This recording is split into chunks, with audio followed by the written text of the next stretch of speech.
أعوذ بالله من الشيطان الرجيم بسم الله الرحمن الرحيم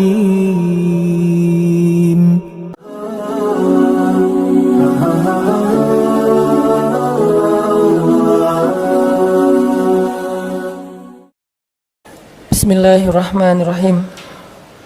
Assalamualaikum warahmatullahi wabarakatuh.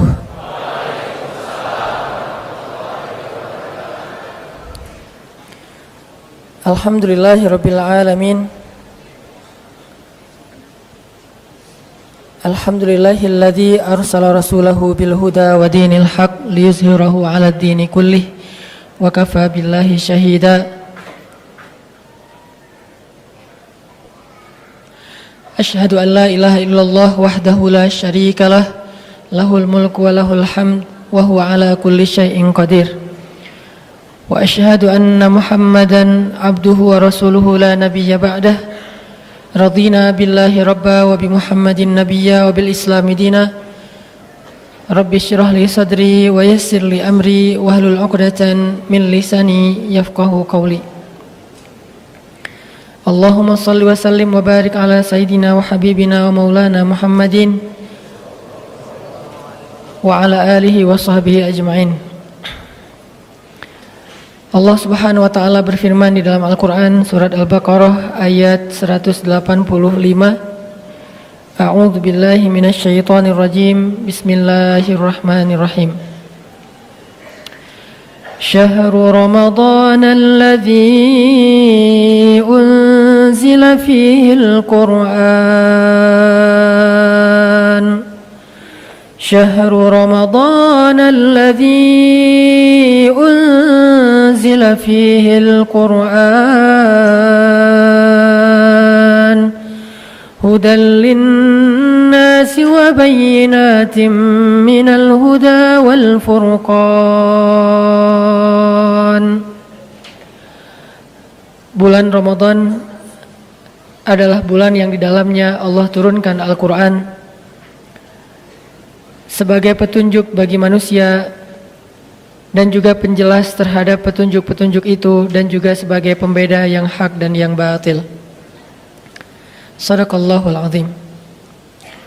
Teman-teman sekalian, anak-anak muda, ada satu momen yang pantas untuk menjadi bahan renungan buat kita bersama, yaitu momen tentang nuzulul Quran. Walaupun biasanya diperingati pada malam 17 Ramadan ataupun pada malam-malam ganjil di 10 terakhir bulan Ramadan. Sebagaimana firman Allah Subhanahu wa taala di dalam surat Al-Baqarah tadi, bahwa bulan Ramadan itu salah satu di antara peristiwa besar yang terjadi di dalamnya adalah peristiwa nuzulul Quran. Allah turunkan di dalamnya Al-Quran.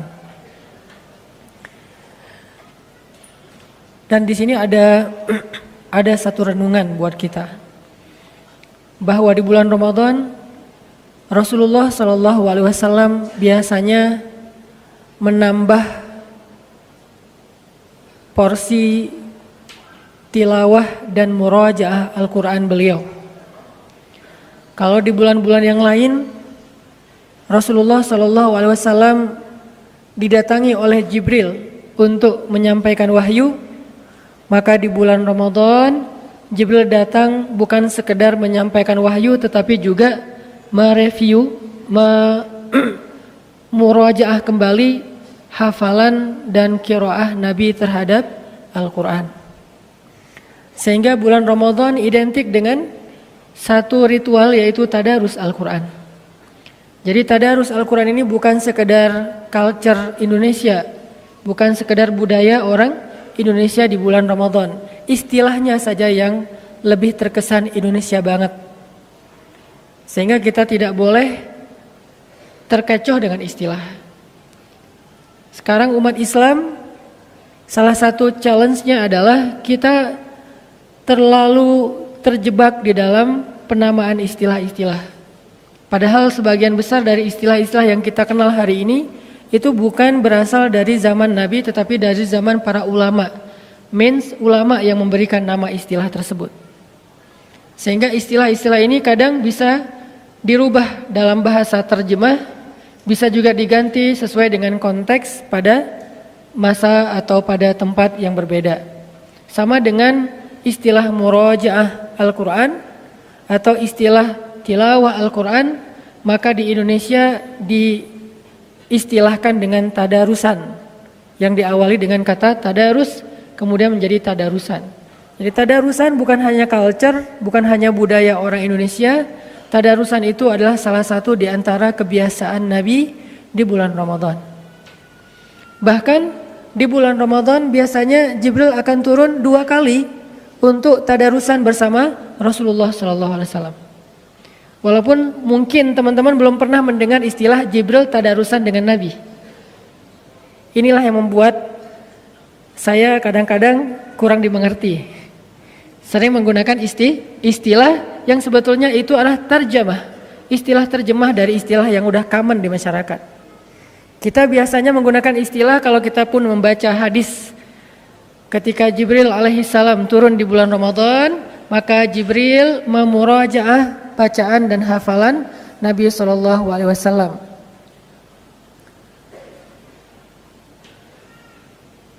Salah satu ayat Jibril memurajaah hafalan Nabi atau bacaan Nabi di dalam Al-Quran itu ada di surat Al-Qiyamah. La tuharrik bihi lisanaka lita'jala bih. Inna alaina jam'ahu wa qur'anah fa idza qara'nahu fattabi' qur'anah summa inna alaina bayanah. Ini salah satu paragraf kecil tentang kondisi tadarusannya Jibril dengan Rasulullah SAW. Nah, istilah murojaah itu kemudian saya coba sinkronkan dengan istilah-istilah yang lebih populer di Indonesia, yaitu adalah istilah tadarusan. Jadi bisa dikatakan bahwa salah satu di antara kebiasaan Nabi SAW di bulan Ramadan adalah tadarusan. Cuman tadarusannya Nabi bukan dengan hanya manusia, tapi juga Nabi tadarusannya dengan Jibril alaihissalam. Jadi tadarusan dari kata dars artinya belajar, mempelajari, memahami. Sebagaimana ayatnya fa idza qara'nahu fattabi' qur'anah summa inna alaina bayanah. Kalau kami sudah bacakan, maka ikutilah bacaan itu. Jadi Jibril baca, Rasulullah mengikuti. Jibril membaca, Rasulullah mengikuti. Setelah selesai beberapa ayat, maka Jibril menjelaskan. Summa inna alaina bayanah. Jibril menjelaskan makna-makna dari ayat tersebut. Berarti culture tadarusan adalah salah satu di antara culture yang nyunnah, hanya beda istilah. Jadi untuk dikenal atau untuk dilihat bahwa ini sesuatu yang sunnah atau tidak, kita tidak boleh hanya melihat dari istilahnya, tapi coba perhatikan prakteknya. Ada beberapa istilah yang di kita itu kadang-kadang dianggap aneh dan bid'ah. Padahal kadang istilah itu justru ada di dalam Al-Quran. Contohnya istilah atau sebuah ritual istighosah. Ada sebagian orang atau kaum muslimin yang menganggap istighosah ini bid'ah. Padahal istighosah adalah istilah yang jelas-jelas diksinya disebutkan di dalam Al-Quran. Di surat Al-Anfal, il tastaghisuna rabbakum fastajaba lakum. Ketika kalian beristighosah kepada Rabb kalian. Ada kata istighosah dalam bahasa, dalam bentuk kalimat kata kerja verb, yaitu tastaghithun. Berarti istighosah bukan bid'ah. Istighosah itu bukan hanya sunnah Nabi, tetapi juga ajaran yang disebutkan di dalam Al-Quran dan kemudian diperjelas di dalam As-Sunnah. Sehingga tidak boleh kita terlalu gampang untuk menyimpulkan suatu hukum berdasarkan istilah. Karena secara kaidah fikih, hukum itu tidak terikat dengan nama, tapi dia terikat dengan prakteknya atau amalnya. Kadang-kadang kita langsung mengatakan haram. Makanya ada yang nanya ke saya, Ustaz, apa hukum pacaran? Saya tanya dulu, pacarannya gimana? Kalau pacarannya setelah nikah, maka halal. Ya, istilahnya pacaran, tetapi kalau setelah nikah namanya bukan pacaran, Ustaz. Justru Islam mengajarkan pacaran itu setelah nikah. Ini coba kita telisik lagi. Arti pacaran itu apa? Berkasih sayang. Waja'ala bainakum mawaddatan warahmah. Dan Allah menjadikan di antara kalian itu ada kasih dan sayang. Kapan dijadikan kasih dan sayang itu? Setelah saya terima nikahnya, muncullah kasih sayang. Sebelum terima nikahnya munculnya apa? Bukan kasih sayang, yang muncul adalah penasaran. Yang muncul itu kepo, yang muncul itu semangat stalking. Tapi belum bisa berkasih sayang karena nggak boleh ngasih sayangnya. Belum boleh dikasih sayang, baru boleh dikasih kepoan. Pakai akun yang lain biar nggak ketahuan gitu kan. Tapi belum boleh ngasih kasih sayang karena belum halal. Makanya nggak boleh kita langsung menyimpulkan satu hukum berdasarkan nama, itu udah kaidah fikih. Apalagi kita menyimpulkannya secara umum. Saya mendengar dari kakak kelas saya yang kemarin juga Ustadz Awalul Zikri sempat ke Bandung, Dr. Awalul Zikri. Beliau adalah doktor di bidang fikih perbandingan mazhab di Al-Azhar. Beliau mengatakan ada satu kaidah fikih yang sering dilupakan di Indonesia dan itu diajarkan oleh ulama, salah satunya Ibnu Hajar yang menulis kitab Sahih Bukhari. Kaidahnya apa? Itlaqul jawab fi amrit tafsil khata'. Memberikan sebuah fatwa secara umum dalam urusan yang detail itu salah. Nggak boleh. Jadi kalau ada yang nanya ke kita misalnya gini, Ustadz, apa hukum menjual kulit hewan kurban? Gitu kan? Apa hukum menjual kulit hewan kurban? Kira-kira apa hukumnya? Kalau orang yang tidak memahami kaidah fikih, baru belajarnya lewat YouTube dan internet, maka dia akan langsung mengatakan menjual kulit hewan kurban haram. Jadi buat dia kalimat haram itu adalah ekspresi idealisme. Makin sering bilang haram, kesannya makin idealis. Padahal dalam Islam, haram itu cuma satu, yang halal itu 4. Wajib boleh, sunnah boleh, mubah boleh, makruh boleh walaupun ditinggalkan lebih baik. Baru yang kelima, haram. Jadi ada 4 hal yang dibolehkan dalam Islam, 1 hal yang diharamkan. Kenapa yang 4 ini nggak dieksplor? Supaya orang tahu betapa Islam itu syumul, luas sekali. Kenapa yang diambil hanya yang terakhir saja? Haram, haram, haram. Senang dengan kata haram, sehingga ketika dia udah mengatakan haram seolah-olah dia adalah orang yang paling idealis, sedangkan yang mengatakan halal itu kesannya kurang idealis. Sehingga Ibnu Hajar mengatakan itlaqul jawab fi amri tafsil khata'. Gak boleh kita menjawab secara umum dalam urusan yang harusnya diperdetail dulu. Apa, gimana bentuknya? Sehingga kalau ada yang bertanya, Ustadz, apa hukum menjual kulit hewan kurban? Ustadznya harus bertanya balik, yang menjual siapa? Kalau yang menjualnya yang memotong hewan kurban, haram. Kalau yang menjualnya yang berkurban, haram. Kalau yang menjualnya yang menerima hewan kurban karena dia berhak, maka halal. Berarti kan beda kan? Padahal pertanyaannya sama, tapi jawabannya bisa berbeda karena kondisinya, prakteknya berbeda. Ada orang yang menerima daging hewan kurban udah bercampur dengan kulit di dalamnya dan dia nggak tahu gimana cara mengolah kulit itu untuk dia makan. Akhirnya dia jual ke tetangga yang bisa ngolah. Ya udah jual aja ke ibu, berapa? Terserah ibu bayar berapa. Ya udah 10.000 ya. Yang penting dia dapat uang walaupun murah. Tapi kan kalau emang haram walaupun 1.000 juga nggak boleh, Rp1 juga nggak boleh. Ini bukan soal angkanya, tapi boleh tidaknya dijual. Sehingga ulama yang bijaksana, yang arif, dia tidak akan menjawab suatu fatwa hanya berdasarkan pertanyaan secara umum. Dia akan bertanya balik, siapa, bagaimana, kenapa. Kenapa ada itu? Disebut dengan dawabitus syariah. Dawabit. Islam itu dawabit, detail. Sehingga kadang-kadang fatwanya berbeda dengan pertanyaan yang sama ditanyakan oleh 2 orang yang berbeda. Pertanyaannya sama, yang nanyanya beda, maka fatwanya berbeda. Bukan hanya karena kondisinya, mungkin karena alasannya juga berbeda.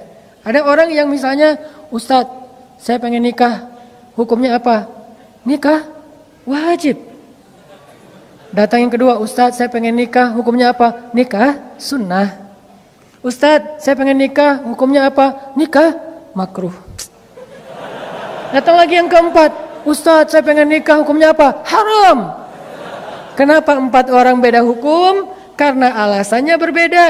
Yang pertama alasannya dia kalau nggak menikah maka dia akan berzina, sehingga nikah bagi dia menjadi wajib.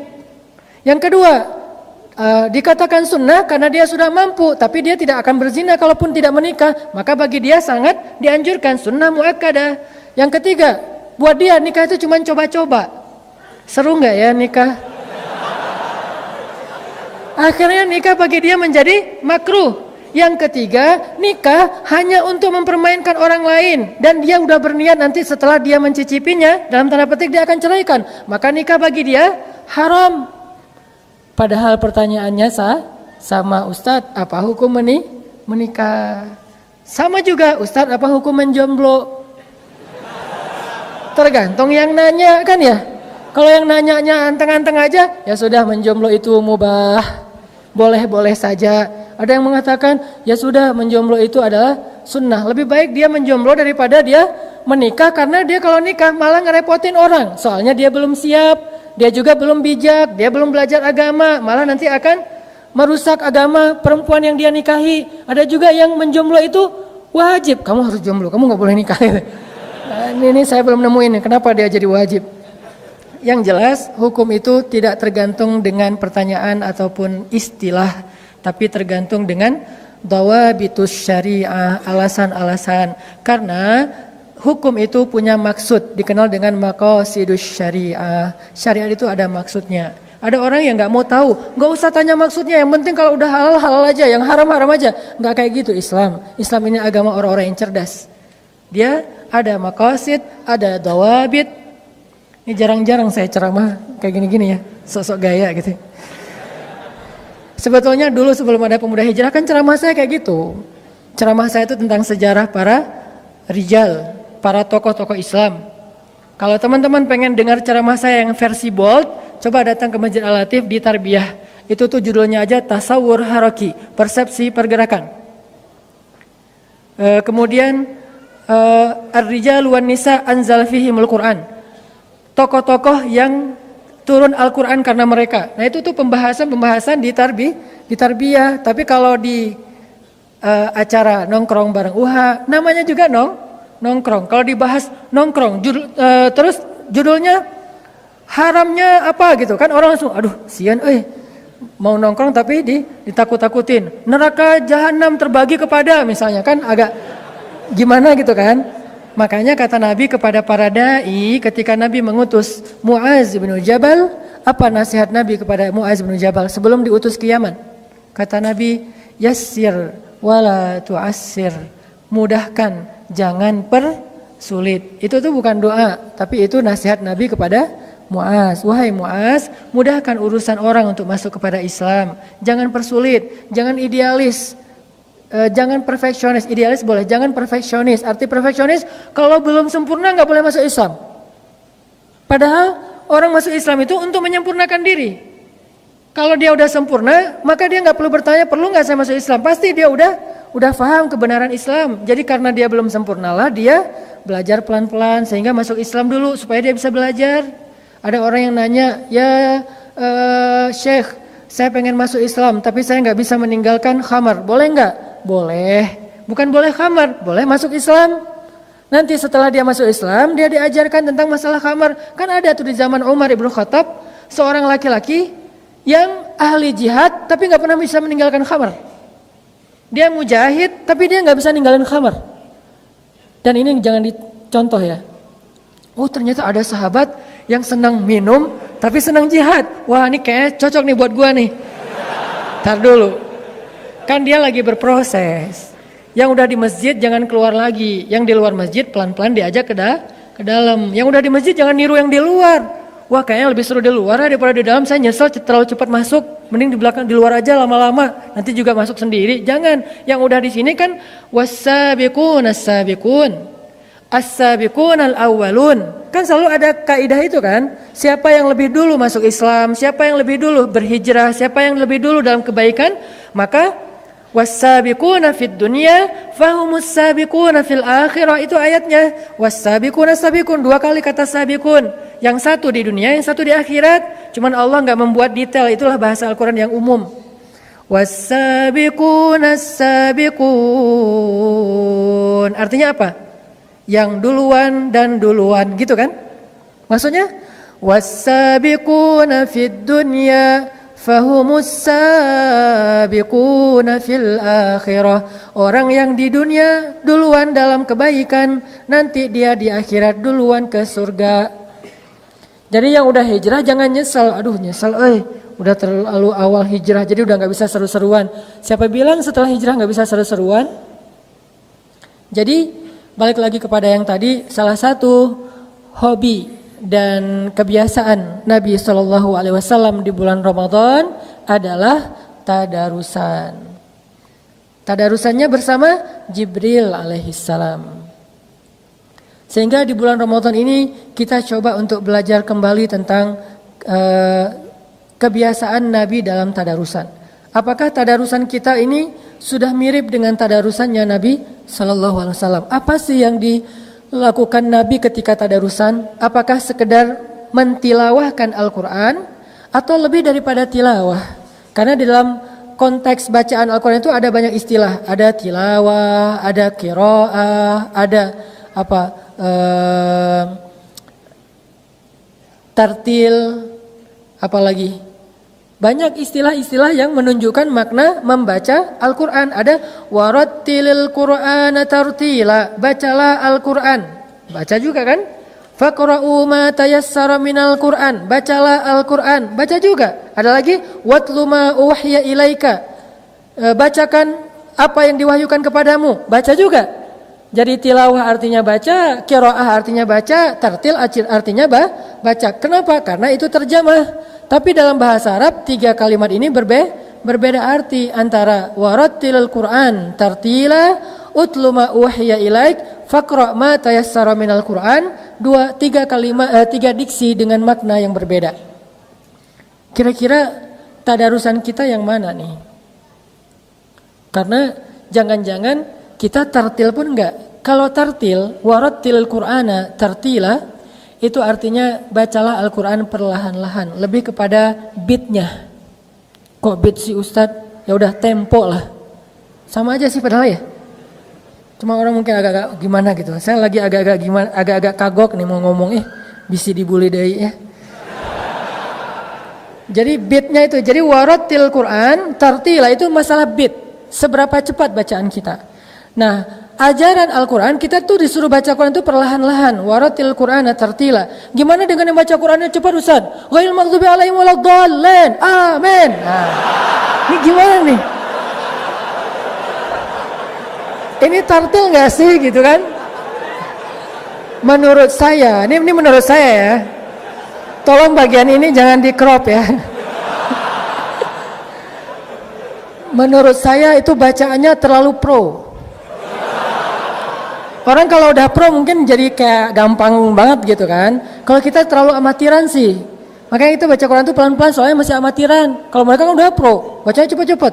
Waladhdallin, terus makmumnya juga pro, aminnya. Amin. Weh. Kan pro banget kan? Kalau kita kan amatiran. Jadi amin kita tuh amin. Kok pelan banget sih? Ya gue baru belajar. Makanya ada teman saya dulu tuh pas kita lagi belajar pedal di Batu Karas, lagi belajar kayak surfingan lah. Itu tuh kita pas waktunya sholat asar kan mendarat dulu tuh, taruh papan, kita wudhu. Kita lagi wudhu, ada teman kita udah selesai sholat. Padahal mulai wudhunya bareng. Kita belum selesai wudhu, dia udah selesai sholat. Ditanya sama temennya, lo kok cepet banget sholatnya? Beda kalau udah pro. Jadi kalau udah pro sholatnya cepat. Kalau yang amatiran mah pelan-pelan. Takbirnya juga lama gitu ya. Allah, aduh gagal Soalnya nggak bisa mensinkronkan niat dengan ucapan takbir gitu kan. Jadi kayak pelan-pelan hati-hati banget. Allah, udah jadi salah ketinggian, turunin lagi dikit gitu. Tapi kalau udah pro, jadi dalam hitungan 1 menit bisa dapat 2 rakaat. Allahu alam hukumnya apa, saya nggak mau menjudge, tapi buat saya tuh menurut saya sih pro banget lah. Cuman kita belum bisa niru karena kita masih amatiran. Jadi warattilil Qur'ana tartila, bacalah Al-Quran dengan tartil itu artinya baca Al-Quran secara perlahan-lahan. Sehingga ketika Nabi mencoba untuk mempercepat beat bacaan beliau, turun ayat, la tuharrik lisanaka lita'jala bih. Janganlah kamu gerakkan lisanmu lita'jil. Lita'jil itu apa arti ta'jil? Pasti ngerti banget lah arti ta'jil ya. Apa ta'jil? Ta'jil itu artinya menyegerakan. Biasanya diidentikan dengan iftar. Apa arti iftar? Berbuka puasa. Makanya berbuka puasa itu dianjurkan untuk takjil. Maaf, bukan takjil, takjil. Kalau takjil malah mengakhirkan. Kalau takjil malah mendahulu. Jadi beda ain sama hamzah itu beda arti. Sama kayak kita beda harokat antara jamal dengan jamal itu beda arti. Kalau kita bilang jamal itu artinya keren. Kalau kita bilang jamal itu artinya onta. Jadi kalau kita bilang jamal, onta keren. Makanya manggil orang yang namanya Pak Jamal tuh hati-hati. Jangan Pak Jamal, Pak Onta. Jangan Pak Jamal, manggilnya Pak Jamal. Kok panjang sih? Biar benar, Bapak keren. Enggak, nama saya Jamal. Jadi Bapak Onta. Jadi beda harokat, beda arti. Sama dengan ta'jil dengan takjil. Ustaz kok Arab-Arab banget sih malam ini? Ya sedikit. Jadi ta'jil artinya menyegerakan. Sehingga salah satu di antara kebaikan puasa itu adalah menyegerakan berbuka. Tapi arti menyegerakan tetap aja nunggu azan. Bukan menyegerakan azan juga belum. Udah kan ta'jil Ustaz. Tetap aja nunggu azan. Nah, la tuharrik bihi lisanak lita'jala bih. Janganlah kamu menggerakkan lisanmu untuk mempercepat bacaan. Jadi bacanya pelan-pelan. Bismillahirrahmanirrahim. Alhamdulillahi rabbil alamin. Arrahmanirrahim. Maliki yaumiddin. Lebih cepat lagi. Iyyaka na'budu wa iyyaka nasta'in. Ihdinas siratal mustaqim. Siratal ladzina an'amta 'alaihim ghairil maghdubi 'alaihim waladdallin. Itu udah paling cepat. Lebih cepat lagi. Alif lam mim dzalikal qur'an. Amin. Aduh, saya juga nggak ngerti gimana cara bacanya ya. Itu tuh saya tuh kan kita udah pada hafal Al-Fatihah lah ya dari sejak kecil kan. Tapi kayaknya nggak kebayang gimana cara baca Al-Fatihah dengan kecepatan flash kayak gitu kan. Itu tuh luar biasa. Saya juga salut lah pokoknya. Karena saya nggak bisa.